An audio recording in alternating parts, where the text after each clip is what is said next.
क्या आप इकोनॉमिक्स का सेंटअप एग्जामिनेशन 2020 में देना चाहते हैं? दोस्तों अगर देकर आ चुके हैं तो ये वीडियो देखना। अगर आप देना चाहते हैं तो ये वीडियो आपके लिए काफ़ी इंपॉर्टेंट है, क्योंकि दोस्तों बिहार बोर्ड ने एक ही पेपर यानी एक ही क्वेश्चन पेपर को जारी किया है जो सभी कॉलेजों में दिया जा रहा है। दोस्तों अगर 1 से लेकर 60 ऑब्जेक्टिव तक देख लेते हैं तो आपको सभी आंसर पता हो जाएगा और आप 1 से 50 तक आप सही का सही आंसर मार के आएंगे और दोस्तों आपको 50 नंबर मिल सकता है। और जो देकर आ चुके हैं तो वो भी देख लीजिए कि कितना आंसर सही है। तो चलिए दोस्तों बिना टाइम वेस्ट करते हुए शुरू करते हैं आज के इस वीडियो। चलिए तो क्वेश्चन नंबर 1 स्क्रीन पर मैं लेकर आ जा रहा हूं और यहाँ स्क्रीन पर आ चुकी है। तो क्या कह रहा है 1 नंबर क्वेश्चन कह रहा है कि आर्थिक क्रियाओं के निम्न में से कौन से प्रकार हैं?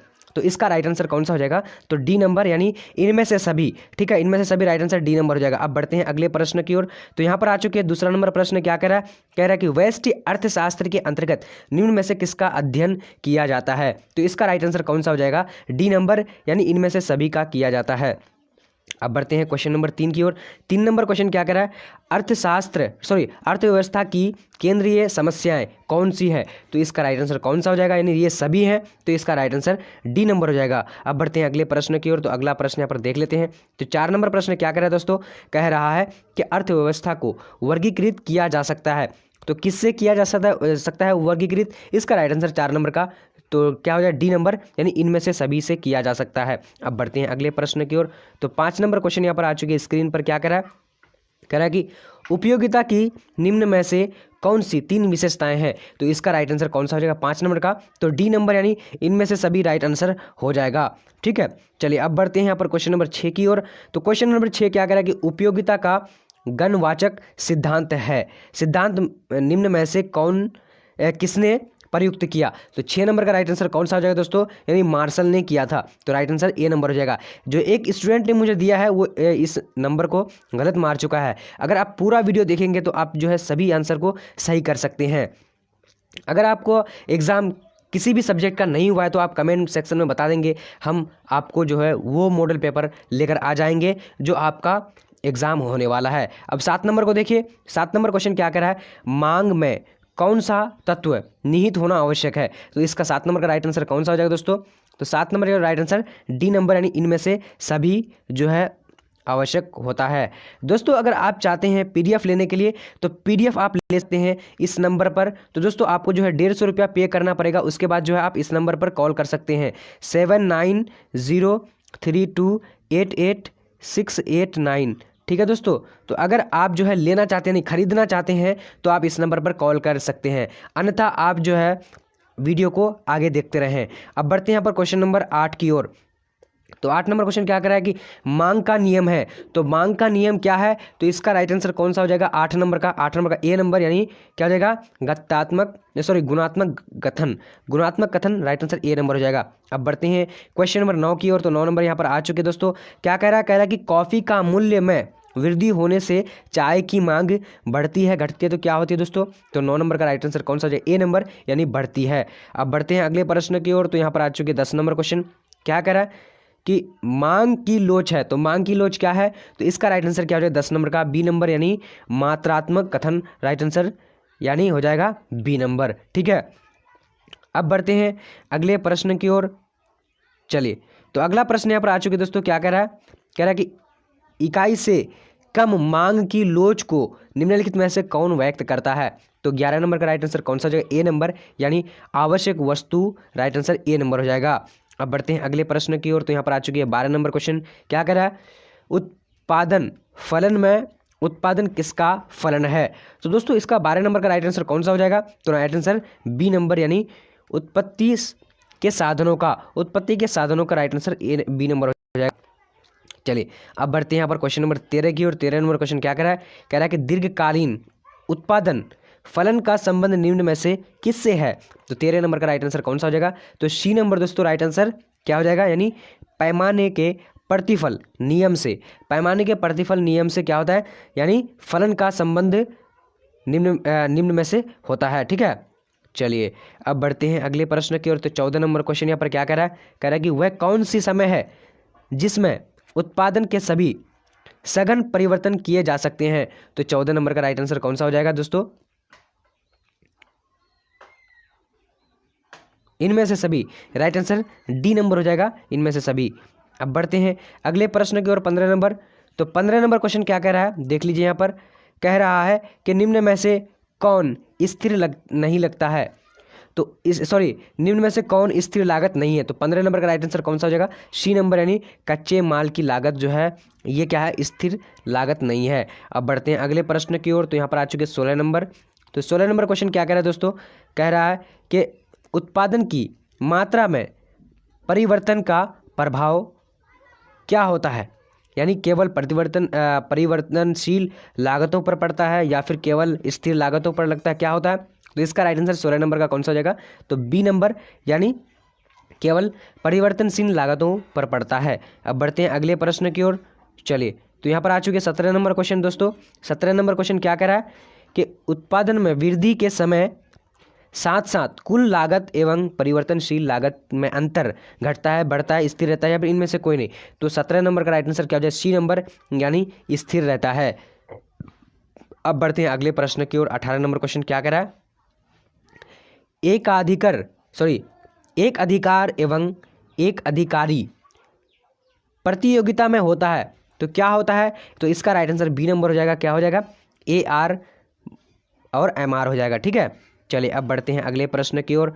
तो यहाँ पर आ चुके दोस्तों, पूर्ण प्रतियोगिता में क्या स्थिर रहता है, पूर्ण प्रतियोगिता में क्या स्थिर रहता है। तो इसका राइट आंसर 19 नंबर का कौन सा हो जाएगा दोस्तों, सी नंबर, यानी ए आर और एम आर दोनों रहता है। अब बढ़ते हैं अगले प्रश्न की ओर। तो यहाँ पर आ चुके 20 नंबर। 20 नंबर क्वेश्चन क्या कह रहा है, कह रहा है कि उत्पादक संतुलन की निम्नलिखित में से कौन सी रीतियां है। तो 20 नंबर का राइट आंसर सी नंबर हो जाएगा, यानी ए एवं बी दोनों राइट आंसर हो जाएगा। अब बढ़ते हैं अगले प्रश्न की ओर। तो यहाँ पर आ चुके 21 नंबर क्वेश्चन। 21 नंबर क्वेश्चन क्या कह रहा है, निम्नलिखित पूर्ति निम्नलिखित में से किससे जुड़ी होती है। तो पूर्ति निम्नलिखित में से किससे जुड़ी होती है। तो 21 नंबर का राइट आंसर सी नंबर हो जाएगा, यानी ए और बी दोनों हो जाएगा। अब बढ़ते हैं अगले प्रश्न की ओर। तो यहाँ पर आ चुके हैं 22 नंबर क्वेश्चन। क्या कह रहा है, वस्तु की पूर्ति को निर्धारक घटक कौन है। तो वस्तु की पूर्ति को निर्धारक घटक कौन है। तो इसका राइट आंसर कौन सा हो जाएगा 22 नंबर का, तो डी नंबर, यानी इनमें से सभी राइट आंसर हो जाएगा। अब बढ़ते हैं अगले प्रश्न की ओर। तो यहाँ पर आ चुके दोस्तों 23 नंबर क्वेश्चन। क्या कह रहा है 23 नंबर, कह रहा है कि वस्तु की उस मात्रा को क्या कहते हैं जिसे विक्रेता निश्चित समय, बाजार तथा कीमत पर बेचने के लिए तैयार हो। तो इसका राइट आंसर कौन सा होगा 23 नंबर का, तो ए नंबर राइट आंसर, यानी क्या हो जाएगा, पूर्ति राइट आंसर हो जाएगा। चलिए अब बढ़ते हैं अगले प्रश्न की ओर। तो यहाँ पर आ चुकी है 24 नंबर प्रश्न। क्या कह रहा है, एक अधिकार प्रतियोगिता की निम्नलिखित में से कौन सी विशेषता है। तो 24 नंबर का राइट आंसर डी नंबर हो जाएगा, यानी इनमें से सभी राइट आंसर हो जाएगा। चलिए अब बढ़ते हैं 25 नंबर क्वेश्चन की ओर। तो यहाँ पर आ चुके 25 नंबर क्वेश्चन। क्या कह रहा है, किस बाजार में उत्पाद विभेद पाया जाता है। तो किस बाजार में उत्पाद विभेद पाया जाता है। तो 25 नंबर का राइट आंसर सी नंबर हो जाएगा, नहीं एक अधिकार में उत्पाद विभेद पाया जाता है। अब बढ़ते हैं अगले प्रश्न की ओर। तो यहाँ पर आ चुके 26 नंबर क्वेश्चन। 26 नंबर क्वेश्चन क्या कह रहा है, कह रहा है कि बाजार वर्गीकरण का निम्नलिखित में से कौन सा आधार है।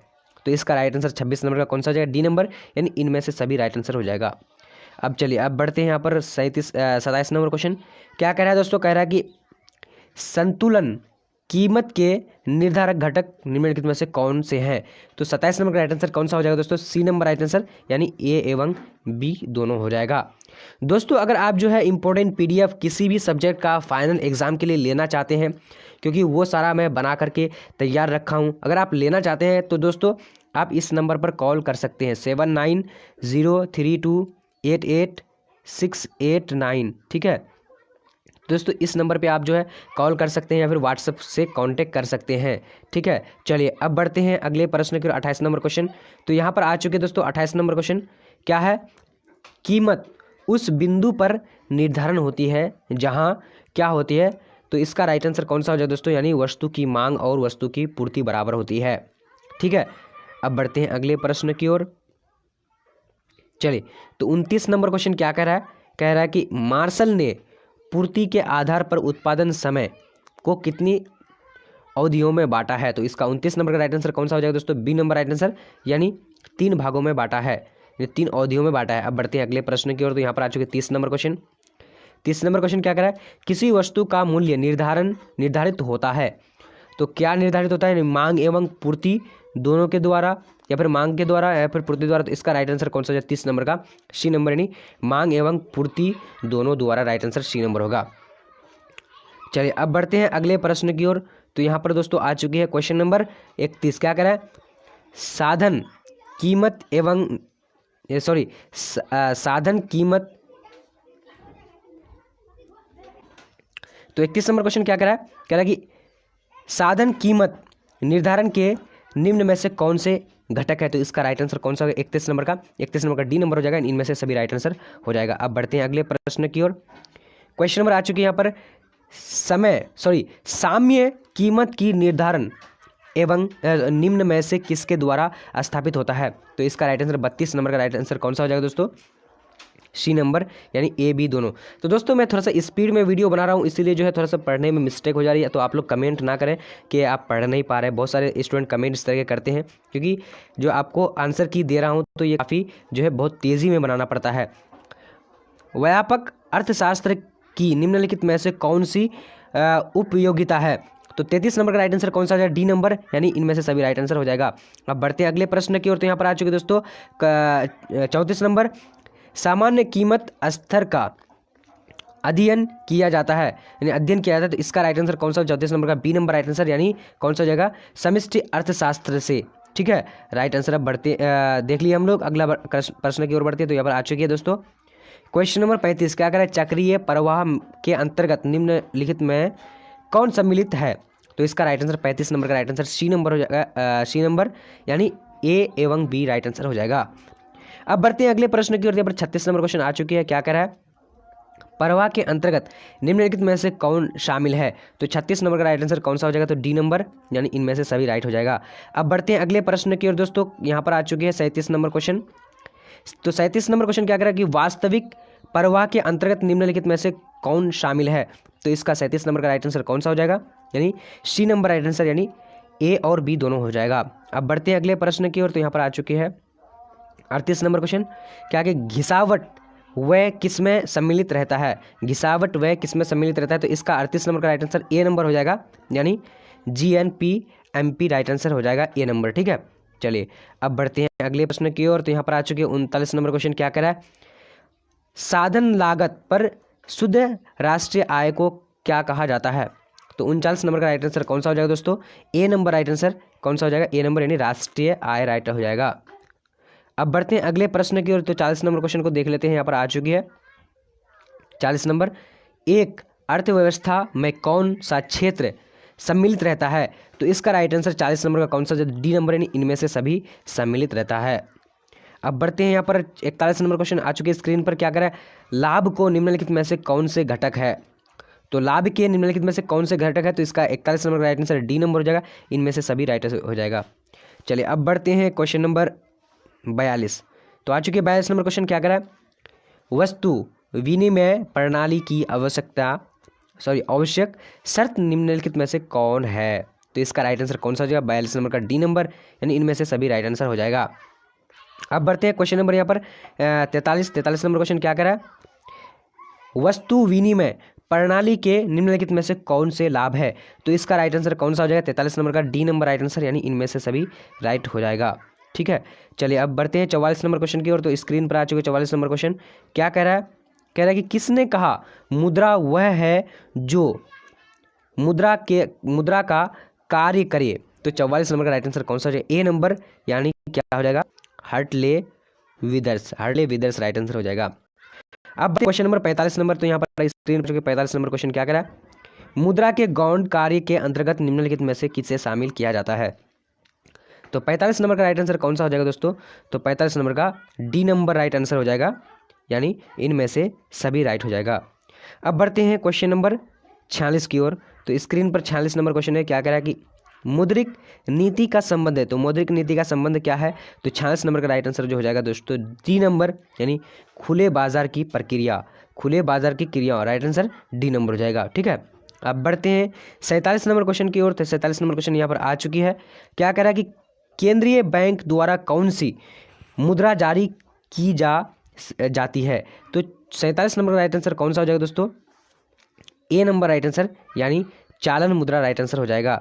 अब बढ़ते हैं अगले प्रश्न की ओर। तो यहाँ पर आ चुकी है 48 नंबर क्वेश्चन क्या करा कि भारतीय बैंकिंग प्रणाली का संरक्षण कौन है? तो 48 नंबर का राइट आंसर कौन सा हो जाएगा? ए नंबर, यानी reserve bank of India right answer A number होगा। ठीक है, चलिए अब बढ़ते हैं अगले प्रश्न की ओर। तो यहाँ पर आ चुकी है 49 नंबर क्वेश्चन क्या करा है? पूर्ति स्वयं मांग का सृजन करती है, निम्नलिखित में से किसने प्रतिपादन किया है? तो दोस्तों इसका राइट आंसर कौन सा हो जाएगा? 49 नंबर का ए नंबर, यानी जे बी सेने राइट आंसर हो जाएगा। अब बढ़ते हैं 50 नंबर क्वेश्चन की ओर। तो यहाँ पर 50 नंबर क्वेश्चन क्या करा है कि निवेश के निर्धारक घटक कौन से हैं? निवेश के निर्धारक घटक कौन से हैं? तो इसका राइट आंसर कौन सा हो जाएगा 50 नंबर का? तो सी नंबर राइट आंसर, यानी ए और बी दोनों राइट आंसर हो जाएगा। अब बढ़ते हैं अगले प्रश्न की ओर। तो यहाँ पर आ चुकी है अगला प्रश्न क्या है? 51 नंबर के न्यूनतम मांग को ठीक करने के लिए के निम्नलिखित में से कौन से उपाय हैं? तो इसका राइट आंसर कौन सा हो जाएगा? नहीं, 51 नंबर का राइट आंसर सी नंबर, यानी ए और बी दोनों होगा। ठीक है, चलिए अब बढ़ते हैं अगले प्रश्न की ओर, यानी 52 नंबर। तो 60 क्वेश्चन को हम लोग पढ़ लिए, लगभग पढ़ने के लिए आ चुके हैं हम लोग 60 क्वेश्चन। अब यहाँ पर देखिए, राजकोषीय नीति के अंतर्गत निम्नलिखित में से किसे शामिल किया जाता है? तो इसका राइट आंसर 52 नंबर का राइट आंसर कौन सा हो जाएगा? डी नंबर, यानी इनमें से सभी राइट हो जाएगा। चलिए अब बढ़ते हैं यहाँ पर क्वेश्चन नंबर 53 नंबर क्वेश्चन क्या करा है? भारत का वित्तीय वर्ष है, तो भारत का वित्तीय वर्ष क्या है? तो इसका राइट आंसर क्या हो जाएगा? यानी 53 नंबर का ए नंबर, यानी 1 अप्रैल से 31 मार्च राइट आंसर हो जाएगा। अब बढ़ते हैं अगले प्रश्न की ओर। तो यहाँ पर आ चुकी है 54 नंबर क्वेश्चन क्या कह रहा है? बजट के संगठक निम्नलिखित में से कौन से हैं? तो बजट के संगठक निम्नलिखित में से कौन से? तो इसका राइट आंसर कौन सा हो जाएगा? 54 नंबर का सी नंबर, यानी ए और बी दोनों राइट आंसर हो जाएगा। अब बढ़ते हैं अगले प्रश्न की ओर। तो यहाँ पर आ चुकी है 55 नंबर क्या कह रहा है? सरकार के कर राजस्व के निम्नलिखित राजस्व के अंतर्गत निम्नलिखित में से कौन शामिल है? तो दोस्तों इसका राइट आंसर कौन सा हो जाएगा? तो डी नंबर राइट आंसर हो जाएगा, यानी इनमें से सभी हो जाएगा। अब बढ़िए अगला प्रश्न की ओर। तो यहाँ पर आ चुकी है 56 नंबर क्वेश्चन क्या कह रहा है कि अप्रत्यक्ष कर के अंतर्गत निम्नलिखित में से किसे शामिल किया जाता है? तो 56 नंबर का राइट आंसर कौन हो जाएगा? सी नंबर, यानी ए और बी दोनों हो जाएगा। अब बढ़ते हैं यहाँ पर 57 नंबर क्वेश्चन की ओर। तो 57 नंबर क्वेश्चन क्या कह रहा है? बजट की अवधि क्या होती है? तो बजट की अवधि होती है कितना तक? इसका राइट आंसर हो जाएगा, यानी ए नंबर, वार्षिक, यानी एक वर्ष की होती है। अब बढ़ते हैं यहाँ पर क्वेश्चन नंबर 58 की ओर। तो अभी तक आप लोग पता चल गया होगा कि कितना हमारा सही हुआ है और कितना गलत हुआ है।